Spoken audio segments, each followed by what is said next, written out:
3 periode yang jelas sudah bertentangan dengan konstitusi. Wacana itu bukan langkah yang bijak ya. Mau melakukan manuver politik ya. Presiden tentang bicarakan tentang Jumlah mahasiswa di Semarang rasa mereka tidak direspons oleh jajaran pemerintah. Beberapa tokoh politik senior di Indonesia telah mendukung penuh gagasan untuk memperpanjang masa jabatan Presiden Joko Widodo di luar batas 2 masa jabatan yang diamatkan secara konstitusional, yang memicu perdebatan sengit di negara demokrasi terbesar ketiga di dunia. Gubernur Lembaga Ketahanan Nasional Andi Wijayanto disebut-sebut ikut terlibat menyusun kajian perubahan masa jabatan presiden atau sering pula diwacanakan sebagai Jokowi 3 periode. Andi sendiri menyusun kajian ini lewat lembaga yang dibentuknya Laboratorium 45 atau Lab 45. Tempo menerima 2 salinan kajian. Yang pertama berjudul Presiden 3 Periode dan yang kedua berjudul Perubahan Konstitusi dari Masa Jabatan Kepala Pemerintahan. Kajian pertama berkutat seputar analisis jagat media sosial Twitter soal wacana perpanjangan masa jabatan presiden menjadi 3 periode. Kelompok pro pemerintah cenderung menolak wacana Jokowi 3 periode. Demikian bunyi satu dari 3 ringkasan utama kajian ini. Kelompok memberikan penegasan bahwa Jokowi secara tegas menolak gagasan Presiden 3 periode. Lalu kelompok ini juga kerap kali memberikan dukungan pada pasangan lain seperti Ahok dan Ganjar. Ringkasan yang kedua yaitu terkait kelompok kontra pemerintah dan kontra Presiden 3 periode. Narasi yang kerap dibawakan adalah penambahan masa jabatan presiden merupakan hal yang inkonstitusional. Sebagian dari kelompok ini menunjukkan dukungan kepada pasangan SBY dan Anies Baswedan apabila presiden dapat menjabat sebagai 3 kali. Lalu ringkasan yang ketiga yaitu masyarakat tercatat ikut membicarakan hasil survei. Hasil survei ini menyatakan 96% dari 21.867 pemilih menolak Jokowi 3 periode. Ringkasan ini diperoleh dari analisis 10.000 lebih akun dan 264 tagar di Twitter. Berikutnya, kajian ini juga menampilkan hasil pemetaan terhadap jagat tagar dan jagat kata di Twitter. Jagat tagar didominasi oleh tagas yang membela Jokowi yang tidak tertarik pada penambahan masa jabatan presiden. Kajian ini mengungkapkan tagar yang muncul didominasi bersentimen positif. Akan tetapi, 2 tagar yang bernada negatif terhadap PDI Perjuangan dan Jokowi yaitu #cabutmadat_rakyat dan #tenggelamkan PDIP. Namun demikian, Andi Wijayanto membantah terlibat dalam penyusunan skenario perpanjangan masa jabatan presiden. Menurut dia, perbincangannya dengan Jokowi hanya menyangkut pemilu tahun 2024. Tidak pernah sekalipun saya dan presiden membicarakan perpanjangan masa jabatan, ucap Andi Wijayanto. Sebelumnya, wacana perpanjangan masa jabatan presiden jadi 3 periode muncul pada tahun 2019 lalu.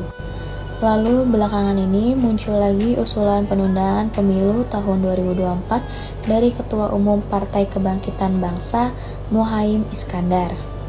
Pakar hukum Yusril Iza Mahendra mengingatkan kemungkinan timbulnya krisis legitimasi dan krisis kepercayaan ini bisa terjadi kalau pemilu ditunda dan masa jabatan pejabat negara diperpanjang asal-asalan tanpa dasar konstitusional dan pijakan hukum yang kuat. Keadaan seperti ini harus dicermati betul, karena ini berpotensial menimbulkan konflik politik yang bisa meluas kemana-mana. Sebenarnya apa sih proposal yang dianjurkan? Dalam pemulihan ekonomi, beberapa politisi telah menyatakan dukungan untuk memperpanjang masa jabatan presiden, baik dengan menunda pemilihan tahun 2024 yang akan datang, atau mengubah konstitusi untuk menghapus batas 2 masa jabatan. Menteri Investasi Bahlil Lahadalia, Menteri Perekonomian Airlangga Hartarto, Ketua Umum Partai Kebangkitan Bangsa Muhaimin Iskandar, dan Luhut termasuk di antara mereka yang mengemukakan gagasan tersebut. Pendukung gagasan itu mengatakan presiden membutuhkan lebih banyak waktu untuk mengawasi pemulihan ekonomi dan mengimplementasikan agendanya. Salah satunya rencana relokasi ibu kotanya yang ambisius senilai 32 miliar yang telah terganggu oleh pandemi. Apakah kesempatan eksistensi akan disetujui? Mengesahkan amandemen konstitusi akan membutuhkan suara mayoritas dalam sisi gabungan kamar legislatif negara itu. Pemerintahan Jokowi menguasai lebih dari 80% kursi di DPR, tetapi partai politik yang diwakilinya telah menolak perpanjangan tersebut, seperti halnya beberapa partai lainnya, sehingga membuat peluang untuk meloloskan amandemen semacam itu sulit, tetapi bukan tidak mungkin, ucap para analis. Kesepakatan politik yang signifikan akan diperlukan untuk memfasilitasinya, tetapi faktanya bahwa tokoh politik terus menaikkannya dengan menunjukkan bahwa proposal tersebut belum mati. Pemilihan Jokowi pada tahun 2014 dipuji sebagai kemenangan demokrasi, mengingat citranya yang bersih, pelayanan rakyat, dan persepsi kurangnya ikatan dengan militer dan elit politik.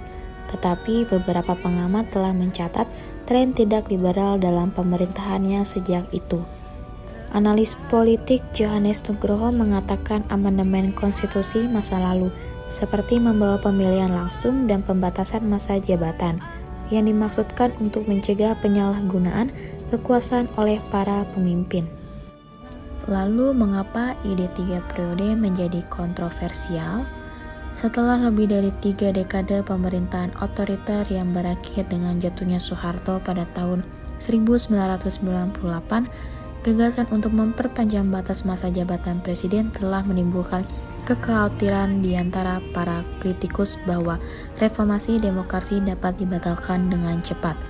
Dalam sebuah opini, Andi Bayuni menggambarkan memancing politik sebagai subversif berbahaya, dan jika dibiarkan mengembangkan resep pasti untuk akhir demokrasi.